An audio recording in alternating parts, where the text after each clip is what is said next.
From multiple chart-topping hits to several feuds and legal troubles, the rise and fall of Tekashi 6ix9ine is one of the most sensational stories in modern music history. How did this rainbow-haired rapper become Hollywood's most hated? Well, you see, it all started when Daniel Hernandez, popularly known as Tekashi 6ix9ine, started gaining attention in October 2017 with his music single Gummo. With his distinct rainbow hair and face tattoos, 6ix9ine was impossible to ignore.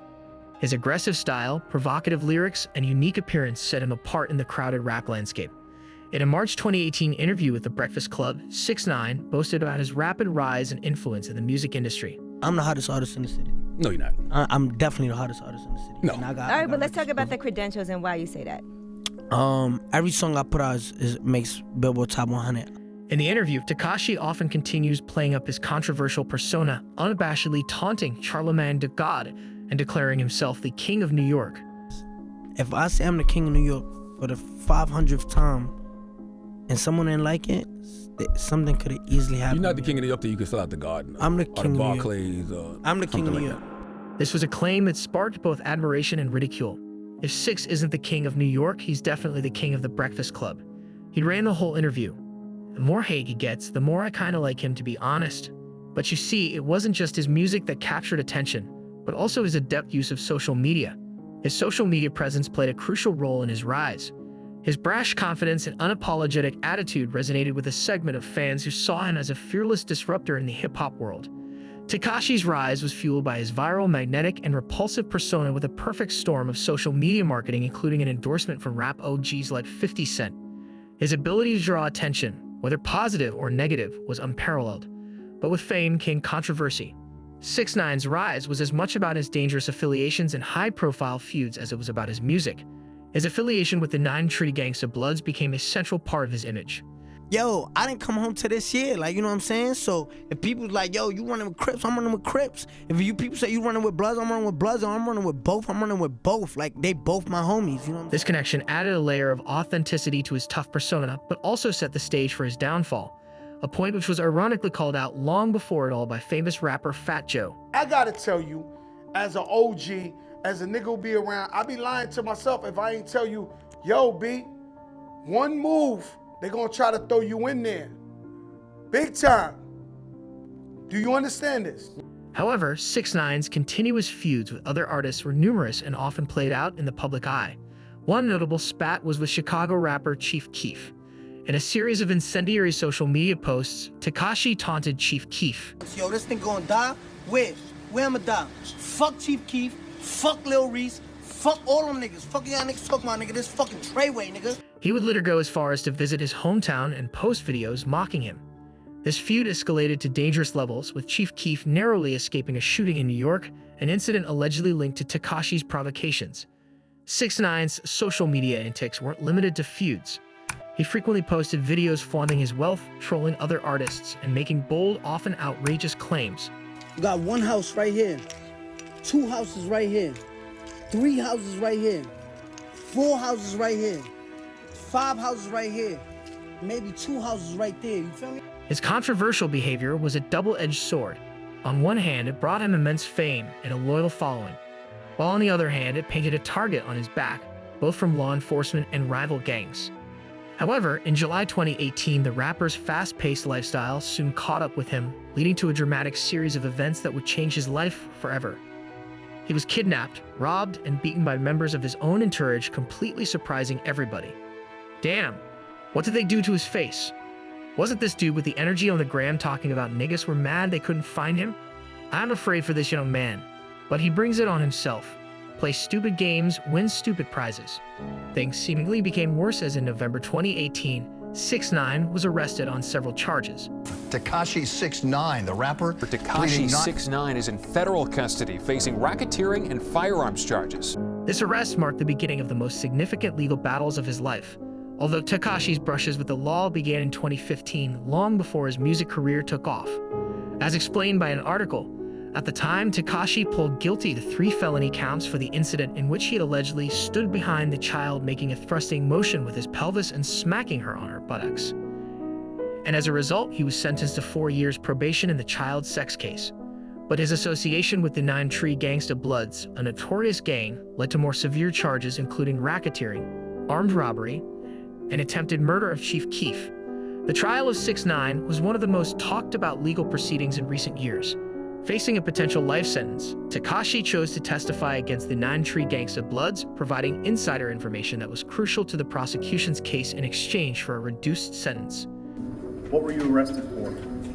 Racketeering charges, violent crime, shootings, drug. At some point, did you decide to cooperate with the government? Yes. When did that happen? A day after, November 19th, the day after. This decision had far-reaching consequences. While it saved him from a lengthy prison sentence, it also alienated him from many in the hip-hop community who viewed his actions as the ultimate betrayal. The public's reaction was split. Some high-profile figures such as Meek Mill and 50 Cent publicly criticized Tekashi, condemning his actions. Look, I'm not involved in it. He said, not me. No, like, man, I got 9 shows. I got 9 TV shows. I am not gang. However, other high-profile figures like Akon expressed his support in an interview on Vlad TV for 6ix9ine. Whatever Tekashi was dealing with his homies and his clique, that's between Tekashi and his clique. The fact that everybody's all emotional about it, honestly, is irrelevant. In a cryptic Instagram post which read, "As we watch Tekashi 6ix9ine snitch on everybody, I invite you all to remember Martha Stewart's snitch on not one soul during her trial. Baby girl kept it 10 toes down and ate that prison sentence by herself, like the true baddie she is." Snoop Dogg called him a snitch, emphasizing the importance of loyalty and the severe consequences of betrayal in the hip-hop world. While 6ix9ine's notoriety ensured attention, it was clear that regaining his former status would not be easy. I feel like we are at a point now where we are really truly seeing the end of 6ix9ine's career here. I don't see past this point a whole lot of people being desperate to work with somebody who is considered across the industry a snitch. Tekashi 6ix9ine about to become the hottest farmer in North Dakota. Managing 6ix9ine in witness protection would be the greatest cover-up in U.S. history. Despite the overwhelming backlash, Tekashi attempted to stage a comeback. Upon his release from prison in early 2020, he wasted no time in returning to music with a new track. You're mad, I'm back!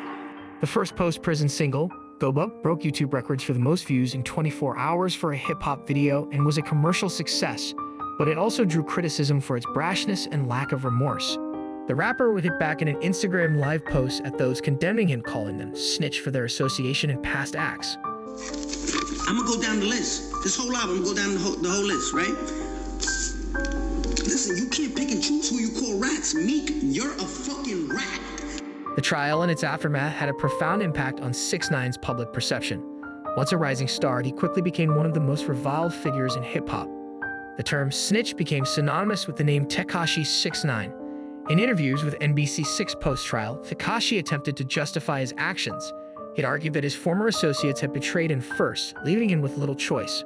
And if we're gonna say that, there's codes to the streets and 6ix9ine broke it by cooperating or snitching, I think we should hold everyone accountable, because who broke the street codes and the street rules were them first. Despite these explanations, the stigma remained. The threat of retaliation from his former associates and the general public's hostility made it difficult for him to secure performance venues. This limitation further hindered his ability to connect with his audience and promote his music. Despite his release, 6ix9ine continued to be embroiled in feuds and legal troubles. The rapper was beaten to a pulp in the men's locker room of LA Fitness Gym because of his reputation as a snitch. No, I'm a fan, I'm just saying, bro. I'm a fan, bro. I know, but y'all niggas jumping, nigga. With his recent court appearances in 2021 for various legal disputes, it's certain that his troubles are far from over. While some view him as a cautionary tale, others see him as a victim of the circumstances. On a Reddit thread titled "Be Honest Who Here Misses Tekashi 6ix9ine and His Antics," people wrote, "I have no sympathy for people who bring dumb shit upon themselves. I don't support any decision that leads to your young daughter needing to see you dead in a casket, especially not for anyone on the internet's amusement. It isn't funny. What the fun at all? That was such a dark time, I forgot that man existed until this post. I'm almost 40 years old. I don't miss his childish clout-chasing behavior at all. Might be fun for some to watch, but you have to realize it's real life for him with real consequences." But as the dust settles, the question remains, what is Tekashi 6ix9ine's legacy and what lessons can be drawn from his tumultuous career? Whether viewed as a marketing genius or tragic figure, Tekashi 6ix9ine's journey is a captivating narrative that continues to unfold, leaving an indelible mark on Hollywood and the music industry.